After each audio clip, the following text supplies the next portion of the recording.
राणा ने कहा है खान सुनो, राणा ने कहा है खान सुनो, विश्वसनीय मेरे तुम साथी हो, फरमान सुना अकबरी सेना का जो युद्ध करने को आती हो। मैं ये पूछना चाहता हूं कि क्या महाराणा प्रताप ने ये युद्ध हाकिम खान सूरी के बिना लड़ लिया था क्या? और हम यहाँ दिखाते कुछ और हैं, हम यहाँ हिंदू और मुसलमान की लड़ाई खड़ी कर देते हैं।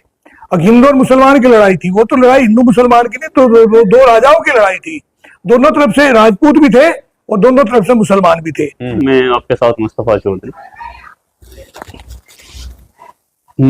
भारत के अंदर एक काफी लंबा पीरियड चला है मुगल शासनकाल पूरे भारत पर, बाबर से लेकर के बहादुर शाह जफर 1857 तक।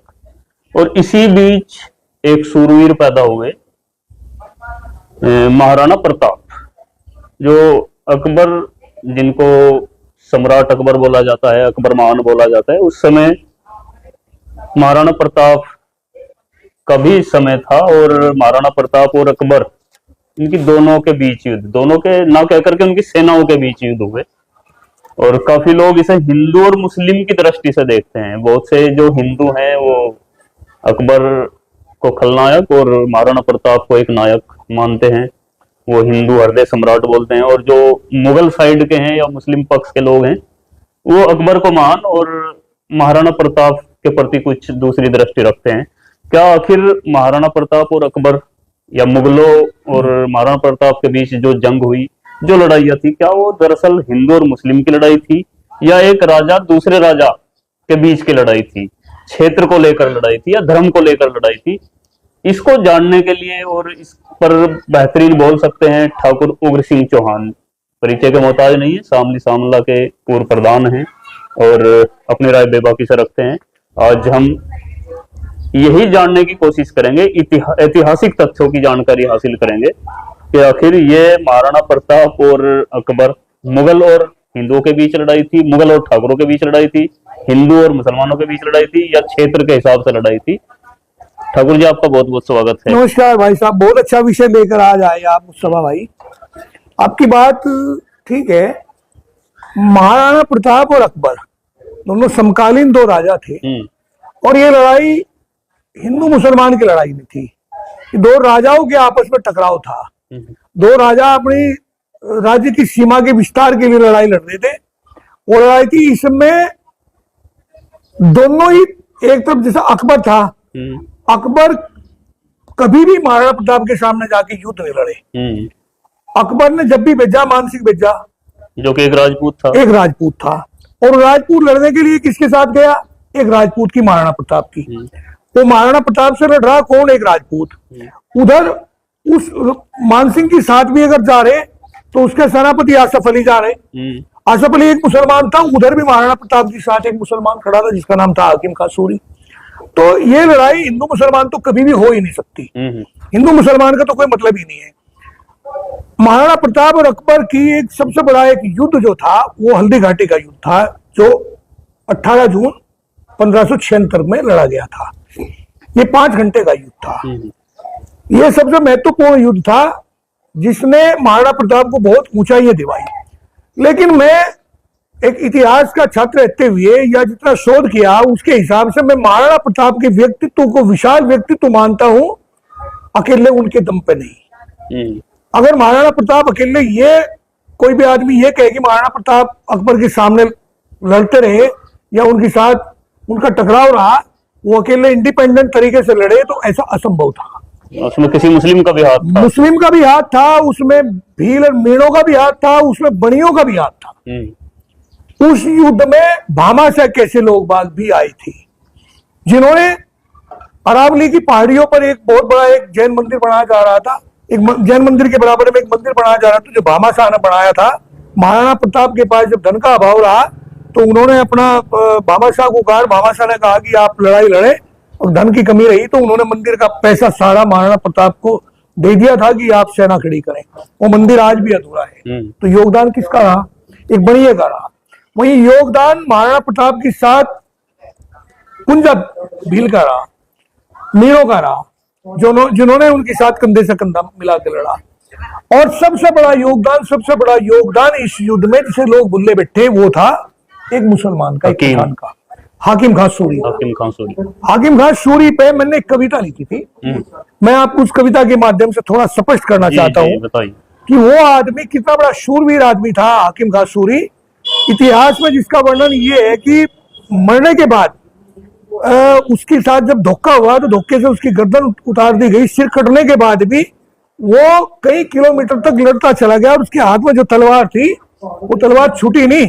तलवार सहित कब्र में अगर किसी आदमी को दफन किया गया तो वो हाकिम खान सूरी था। उस पर एक कविता लिखी। एक बार महाराणा प्रताप चिंतित बैठे थे, चिंता में थे। हल्दी घाटी के युद्ध से पहले ये थी कि महाराणा चिंतित बैठे थे।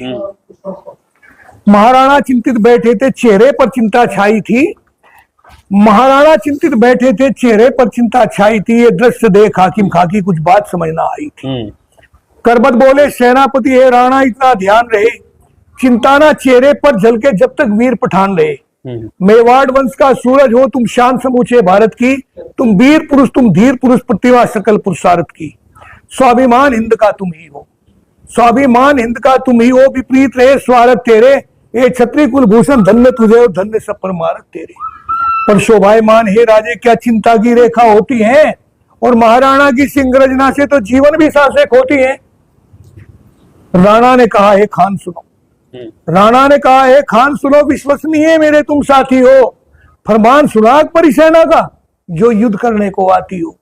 ऐसे में अपनी सीमित सेना हो, भारी लश्कर वाला है, फिर चिंता तो स्वाभाविक ही, समय कितना विकट निराला है।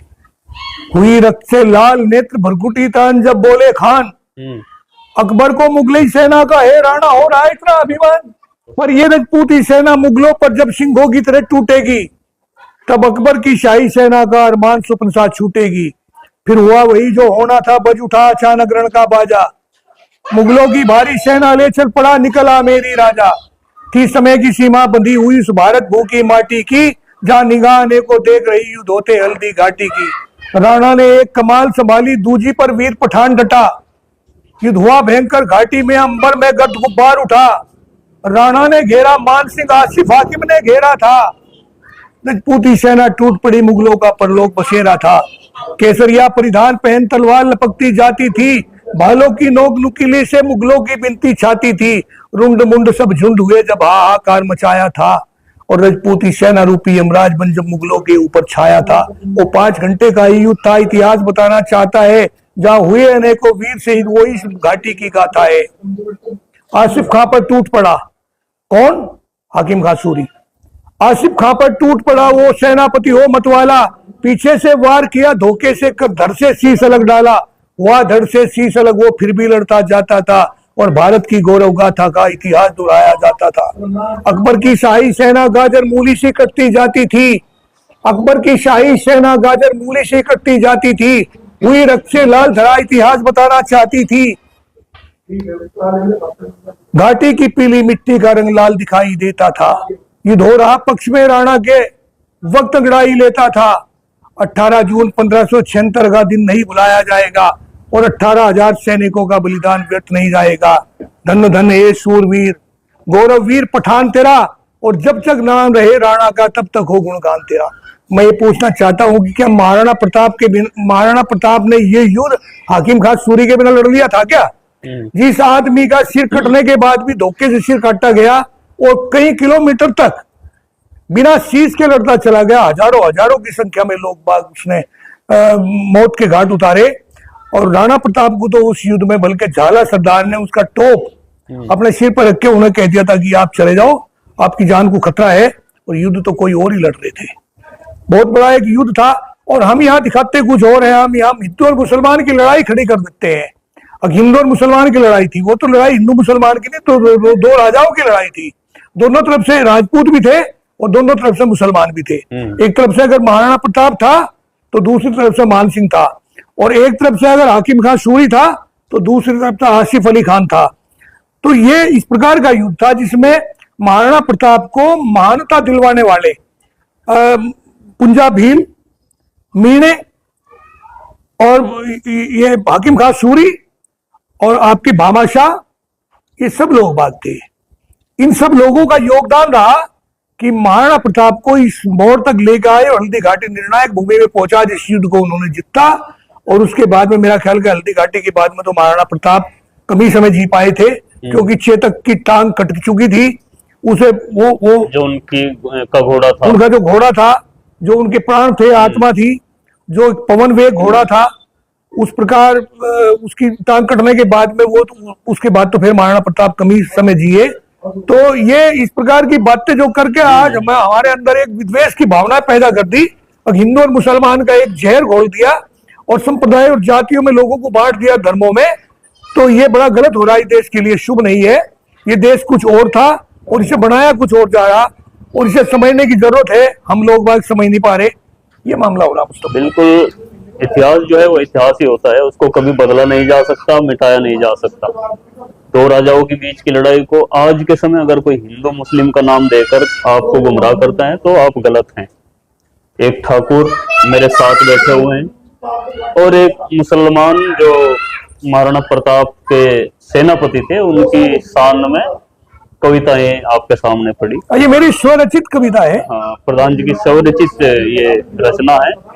एक मुसलमान जो महाराणा प्रताप के सेनापति थे, बड़ा विश्वसनीय सेनापति थे। राणा खुद कह रहा कि अब मेरे विश्वसनीय सेनापति हैं। हाँ, तो बस कहने का सार यही है कि दो राजाओं के बीच की लड़ाई को कभी भी हिंदू मुस्लिम करते ना देखा जाए। ऐतिहासिक तथ्य को इतिहास की दृष्टि से ही देखा जाए। इतिहास जो है, इतिहास कभी भी बदला नहीं जा सकता, जो है वो वही रहेगा। खैर, प्रधान जी की बात आपने सुनी, आप अपनी राय कमेंट बॉक्स में दीजिए, चैनल को सब्सक्राइब करें। धन्यवाद। नमस्कार भाई साहब।